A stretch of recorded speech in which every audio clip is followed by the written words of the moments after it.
Smack 'em a gob, everybody. Hey, Reinhardt donated for me to rank the QUEENSRYCHE albums. Now, I don't own all the QUEENSRYCHE albums because that's a band that I loved. Then I was kind of like, their new stuff I hated. I heard it. I would keep up with what they were doing, hoping they would do something I'd like, but man, it got really bad. Anyway, but I'm going to rank them. All right? I pulled out what I do own, and I'll hold those up. All right, how many albums are there? There's 15 albums. At number 15, I don't own it, and that is Dedicated to Chaos. Unlistenable, actually. I tried hearing it. I remember it was like, I don't know, 2 or 3 years ago. I thought, man, that album got a lot of hate. I never heard it. Let me listen to it. It's fucking horrible. I remember it had like rappy stuff, rappers. Oh, man. It was really bad. So yeah, put that at the bottom. And number 14, hugely disappointed, Operation Mindcrime 2. Though I'm American is a great song. I remember when I saw them open for Judas Priest and Operation Mindcrime wasn't out yet, and Jeff announced, this is going to be on our next album, Operation Mindcrime 2. And when they played that song, I was like, ooh, this is going to kick ass. Turned out it was the only good song on there.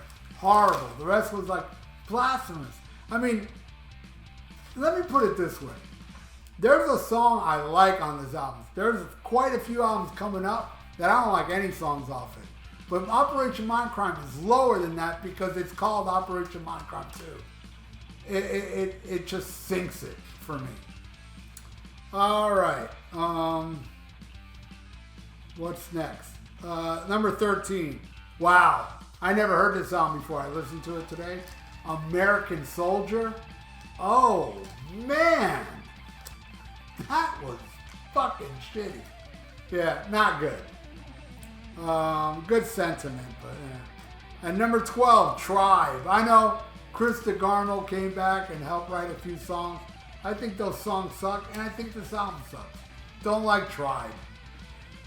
All right. So far, I haven't held up anything till now. All right, finally. And this was the last one I bought. Well, till later, but I'll explain.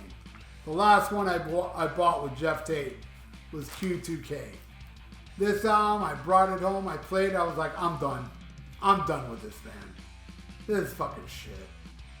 Q2 crap. Really. All right, what's next after that?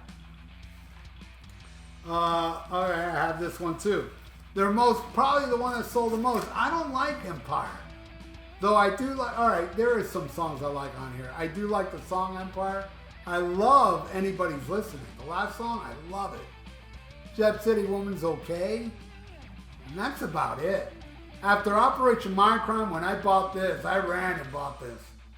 Wow, I was like, man. At first I was like, man, this is a grower. I'm going to have to listen to it more and more for it to grow on me. It never did. I grew a fungus trying to get into this shit. Fuck Empire. Not a fan. All right. Then we got at number 9. I don't own it. It's the self-titled QUEENSRYCHE album, the first with Tyler Torrey. It was good. I mean, I thought it was better than everything they've done since. No, let me not confuse you. Much less me. But, yeah, that one's okay. At number 8, Here and Now Frontier. Has its moments. I like Hit the Black. Yeah, there are songs on here I like. Hit the Black is good. I like Sign of the Times. I like You was pretty good. Hit the Black. Spool. I dig this album. A lot of people don't like it. I thought it was a damn fine album for the most part. That Cuckoo's Nest sucked though. Alright, what's after this? Oh, I don't own this one either, though. It's really good. The Verdict. Their second to last album. Good stuff. Yeah, I even put it above everything I just talked about. It's good, heavy, more return to form, but I thought this one was a little better. Let me grab it here. Condition Human. I want to hear something fucked up. I was backstage on the Here and Now Frontier tour, and I was dating a girl that was part of the fan club. And back then, it wasn't like you paid for a meet and greet. You were in the fan club, you get to meet the band, right? And Scott Rockenfield didn't show up. And I took my Rage for Order album and I had everybody sign it with Scott Rockenfield, right? Then fast forward, like, I don't know, 7-10 years ago, they played the Culture Room. And I went to go see it. And then after the show, I had this album and Rage for Order, just for Scott Rockenfield to sign it. I think this was the last tour with Scott Rockenfield. So I go to the bus and I'm like, hey man, can you get the band to sign this? And can you get Scott Rockenfield to sign this one? And he said, no, Scott Rockenfield's not going to sign even this one. He's not going to sign anything. And I said, oh, bummer. Okay, we'll get the rest of the band to sign it. Fucking Scott Rockenfield signed it. I was like, motherfucker! You know? Anyway, I do like this album a lot. It's my second favorite with Da La Torre. And I know Brian wants me to talk about Da La Torre, and I will in a second. All right. Verdict, then. Condition Human, then. Very underrated. I love Promised Land. This is an awesome album. Damage is so cool. Out of Mind, that crazy ass tune. Bridge is beautiful. I love Disconnect, even with saxophone. I love that song. My Global Mind, Someone Else. No More Time. I think this is a very underrated album, and it kind of sunk them. But anyway, there you go. Promised Land is at number 5. At number 4, the best Todd La Torre album, in my opinion, and the best Queensryche album since Operation Mindcrime. This album is amazing. I especially love the ballad, The Forest. Oh my God, it's so, but Behind the Walls is great. Oh my God, there's so many great songs on here. I didn't like the cover of Billy Idol's Rebel Yell, though. I could do without that. But this is a damn good album. Best thing they've done since 1988, in my opinion. All right. At number 3, most people's number 1 would be Operation Mindcrime. It's my number 3. I love this album, though. I'll tell you, there's 2 songs I don't like on it, and they're popular ones. And that is, I Don't Believe in Love. I don't like that song. I never have. And I never liked Breaking the Silence. I love every other song on here. They're all great. But it's a great concept album, but I do think 2 Queensryche albums are better. There you go. Operation Mindcrime at number 3. At number 2, The Warning. And this has, check this out, everybody. I got the newsletter. Oh, this is something else. Here's the proof. Let me stand up for this. Here's the proof. I took this to the Here and Now Frontier, and I had them autograph this. And look, everybody autographed it except Scott Rockenfield. Proof right there, man. There, I confirmed my story. The Warning, man, number 2. Fucking awesome. Amazing album. Favorite Queensryche song, Roads to Madness. The only song I don't like off The Warning is The Warning. That's the only song I don't care for. I love No Sanctuary. They played, well, let me put it this way. The Queensryche cover band featuring Michael Wilton and Eddie Jackson. They played the full EP and the full Warning album. I went to it, and man, I was excited to see the cover band do No Sanctuary. And let me tell you, it was great. I mean, Todd is a great singer. He's no Jeff Tate, though. The song on here, Take Hold of the Flame, I don't care how good you sing that shit. And Todd does sing it good.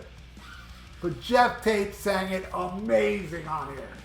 And you listen, you watch that, you know, something funny to watch, and I've seen many reaction videos of this song, Take Hold of the Flame. I typed in Queensryche, Take Hold of the Flame, reaction. The reaction everybody had in those videos, man, was that one part where Jeff Tate goes, we are one, we are youth united, we are one, we are children of the light. That part, when he hits that note, look at everybody that does a reaction. They're all like, damn. Todd can't do that. Todd can't play. Oh yeah, I know what you're saying. Well, Jeff can't either. Yes, he could. He could have. He could. And Jeff is still great. He still sounds good live. But, dude, Deliverance, Enforce, Child of Fire, Before the Storm, No Sanctuary, NM156, Enforce. God, I love this album. When it first came out, see, I'm not counting this one. Where is it? What did they do with my albums, man? I pulled out the EP, now I don't see it. I'm not counting the EP. Weird, man. Where the hell did my EP go? Whatever. I just recently did a track by track, the Queensryche EP versus the Rat EP, and I hold up the Queensryche album because I do own it. Anyway, yeah, number 2. At my number 1, here's my EP, damn it.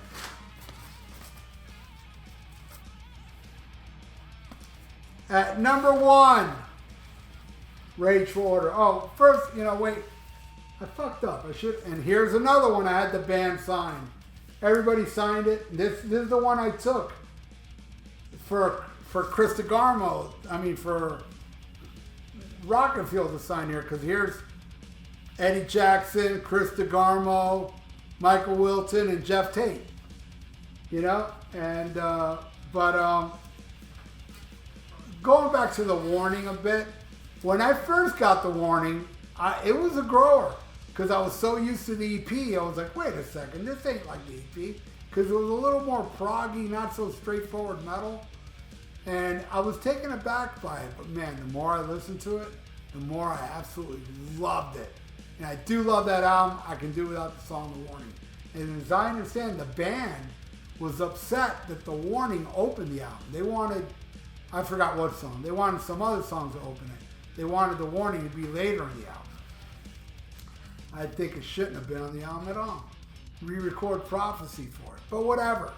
Rage for Order is definitely my favorite Queensryche album.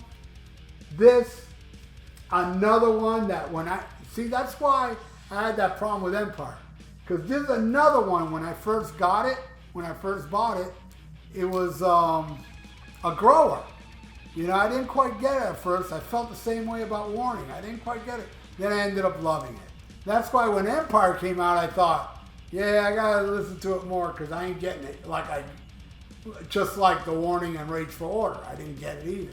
But I'll get it, and boy, I wore that album out that I said, screw that, I'm not playing it no more. This album, the opening, Walk in the Shadows, I Only Dream in Infrared, The Whisper rules. I love Gonna Get Close to You, that weird ass song. The Killing Words is beautiful. Surgical Strike, New Regal, which I saw them play that when they opened for Ozzy. They opened that song. Chemical Youth, I don't like. That's the only song I don't like on this album. London, maybe my favorite. I love London. Screaming in Digital is awesome, and I Will Remember. Reminds me of, I'm not even going to talk about it because I do not want no sympathy from you guys, all right? So there you go.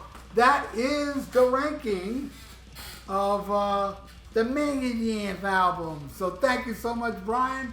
I hope you enjoyed my ranking. Megadeth, Queensryche albums. I just did a Megadeth ranking earlier today. Anyway, and all my Megadeth albums are still right there. So I got subliminally confused. But thank you again, Brian, and thank you everybody for watching. If you'd like to donate, I got a PayPal in the description below. And please subscribe to my channel if you haven't. Ring that little notification bell. I totally would appreciate that. And hey, like the video. It's good for the YouTube algorithms. So stay frosty. Listen to Black Sabbath and smack 'em a gaba.